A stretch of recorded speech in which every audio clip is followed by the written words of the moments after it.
अब परम्बा जगदम्बा भगवती मैया पार्वती जी के साथ में विवाह हुआ। पान ग्रहण जब कीन्ह महेशा, ये हर से तब सकल सुरेशा। वेद मंत्र तब मुने उच्चारही, जय जय जय शंकर सुर करही। महाराज इस तरह से भोले बाबा का विवाह हुआ। और ज्यों भोले बाबा का विवाह हुआ सारे बराती सारे देवता चले गए। मात्र भोले बाबा जगदम्बा मैया पार्वती एक दो गण भोले बाबा ने विदा कराया। और ज्यों ही भोले बाबा ने विदा कराया तो आए थे सिंगल थे, अब दो हो गए। धीरे धीरे नंदी में बैठे बैठे बैठे महाराज एक गांव में पहुंच गए। और जैसे एक गांव में पहुंचे सो सांझ हो गई।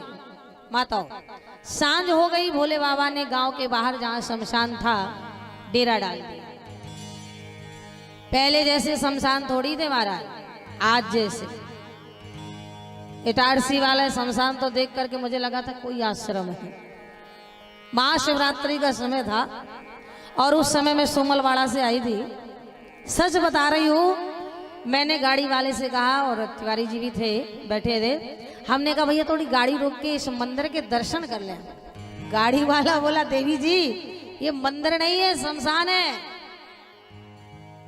हमने कहा धन्य प्रभु। और वाकई में अंतिम यात्रा का दौरान जब होता है तो शमशान ऐसा ही होना चाहिए, ऐसा ही होना चाहिए क्योंकि अंतिम यात्रा है। भोले बाबा के जमाने में ऐसे शमशान नहीं थे। चार चार चिताएं जल रही थी। भोले बाबा ने वहीं डेरा डाल दी, गढ़ लोग विराजित हो गए। आज माता पार्वती भी, जिसके हाथों में मेहंदी, पांव में माहौर, लाल साड़ी के जोड़े में नई नवेली दुल्हन बैठे। रात्रि व्यतीत हुई, भाई सुबह चलेंगे, यहाँ रात्रि हो गई है। और जैसे ही सुबह हुआ एक लाठी दिन निकल आया। भोले बाबा नहीं दिख रहे थे। माता पार्वती धीरे से गई, हिलाया, सरकार अब आगे चलें। भोले बाबा ने आंखें खोली, मंद मंद मुस्काए। देवी क्या कह रही हो? शैलजा ने कहा प्रभु अब आगे, रात्रि व्यतीत हो गई, अब आगे चलें।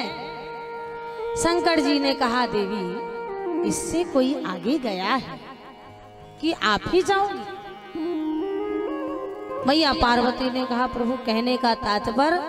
बोले कहने का तात्पर्य यही है कि यह है शमशान, जहां सबकी शान सम हो जाए, चाहे चीफ मिनिस्टर हो और चाहे प्राइम मिनिस्टर हो, राजा हो, रंक हो, फकीर हो, एक दिन सबकी शान शमशान। और शमशान से आगे कोई गया है? बोलो भाई महाराज, गया है कोई? अंतिम यात्रा है। मैया पार्वती समझ गई। दोबारा वह बोल पड़ी महाराज नया नया विवाह हुआ है, किसी से मिलना भी है कि नहीं? भोले बाबा बोले धैर्य रखो, सब आकर के यहीं मिलेंगे। धैर्य रखो, सब आकर के यहीं मिलेंगे। कोई आगे आएगा, कोई पीछे आएगा, लेकिन आना सबको शमशान में। जहां जिसका टिकट खत्म हो जाएगा। ट्रेन की यात्रा सो जीवन की यात्रा बराबर है। जहां श्वास रूपी टिकट खत्म हुआ, ऊपर से बिना जमानती वारंट आया, महाराज सबका वहीं जाना है। माला की गिनती होती है, दिनों की गिनती होती है। इतना मूर्ख है कि अपनी श्वासों की गिनती पे कभी ध्यान नहीं देता। जिस दिन अपनी श्वासों पे ध्यान दे ले ये व्यर्थ हमारी जा रही है, महाराज उसी दिन वो चेतन हो जाएगी। श्वास पराई पाहुनी, वहां तो एक व्यर्थ नहीं गमाना चाहिए। पर आज यहां मैया पार्वती ने जब कहा किसी से मिलना है, भगवान शंकर ने कहा चिंता नहीं करो, धैर्य रखो, सब आकर के यही मिलेंगे। और वाकई में शमशान ही तो शमशान है। किसी ने लिखा भी है महाराज कि सैर करने हम गए, दिल में कुछ अरमान थे। सैर करने हम गए, दिल में कुछ अरमान थे। एक तरफ जंगल ही जंगल, एक तरफ शमशान थे। पैर हड्डियों पे पड़ा, पैर हड्डियों पे पड़ा, हड्डियों के क्या बयान थे। ए मुसाफिर संभल के चल, हम भी कभी इंसान थे, हम भी कभी इंसान। मैया पार्वती समझ गई कभी आगे जाने वाले नहीं है। पत्नी हो तो महाराज जगदम्बा पार्वती जी कुछ नहीं बोली। पार्वती जी ने देखा कि भोले बाबा के सिर में भी एक नारी बैठी है, धीरे से पीछे से गई और कहती बहन आप जो भी हो तो नीचे आओ, अपना परिचय दो। सिर में बैठी हुई गंगा मैया बोली हे बहन पार्वती, मैं कभी नीचे नहीं उतरती हूँ, क्योंकि भोले बाबा ने मुझे सिर में बैठा लिया। जो एक बार सिर में बैठ गया वो नीचे नहीं उतरता है। आपका स्थान चरणों में है तो आप चरणों में बैठो। बड़ा धक्का लगा। भारत की नारी सब सहन कर सकती है, पर क्यों पति के प्रेम का बंटवारा सहन देख सकती है। खेत बढ़ जाए, खलियान बढ़ जाए, दुकान बढ़ जाए, मकान बढ़ जाए, जायदाद प्रॉपर्टी बढ़ जाए, पर पति के प्रेम का बंटवारा देखने वाली सौतन। पर जगदम्बा पार्वती तो बड़ी धैर्यवान थी। पार्वती जी ने कहा अच्छा ठीक है आप सिर में बैठी रहो। पार्वती ने कहा अच्छा एक बात बताओ बहन गंगा, तुम सिर में बैठ के करती क्या हो।